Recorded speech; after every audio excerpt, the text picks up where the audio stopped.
ګرانو لیدونکو یو ځل بیا مو په سلامونو او نیکو هیلو هرکلی کوم.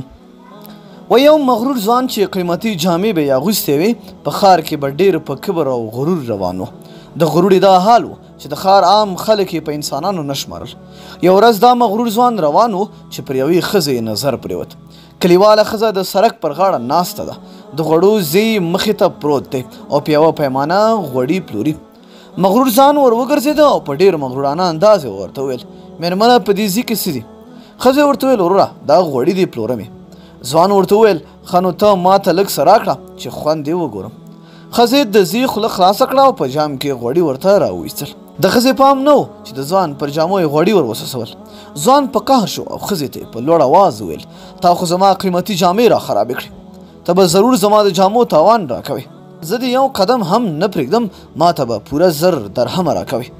ښځه وارخطا شوه او په وېرېدلې لهجه یې وویل: وبخه وروره، ما خو قصدا ستا جامې نه دي خرابې کړي، او بل زه غریبه ښځه یم، 1000 درهمه ما په خوب هم نه دی لیدلی.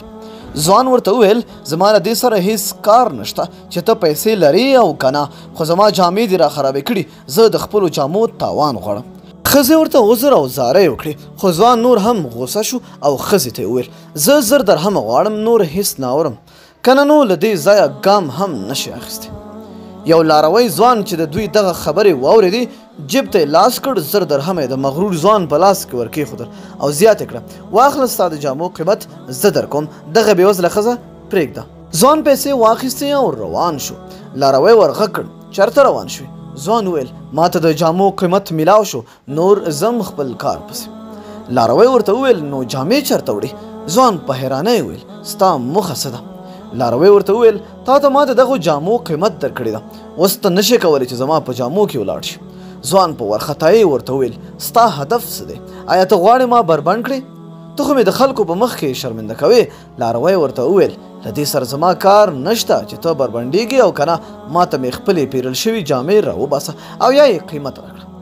مغرور ځوان چې قرار یې سر ته راغلی و، نو په پریشانه مسکا یې وویل: ښه پروا نه کوي، دا د خپل قیمت دې بیرته واخله او ما پرېږده چې لاړ شم.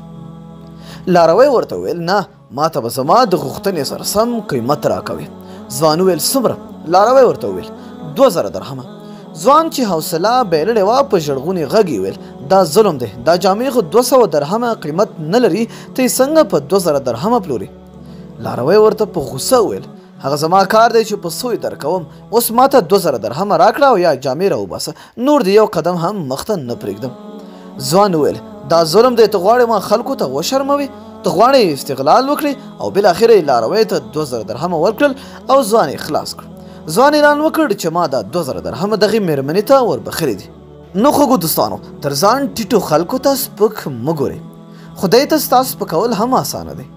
لوی کول یوازې الله جل شانه سره ښایي. که د ځان لپاره انصاف غواړې، ناانصافي مه کوه. نو دوستانو، که ویډیو مو تر پایه راسره لیدلې وي، لاندې په کمنټ کې یو ښکلی غوندې جمله موږ سره ولیکئ. تر بیا یو بلې ویډیو، د لوی الله په امان.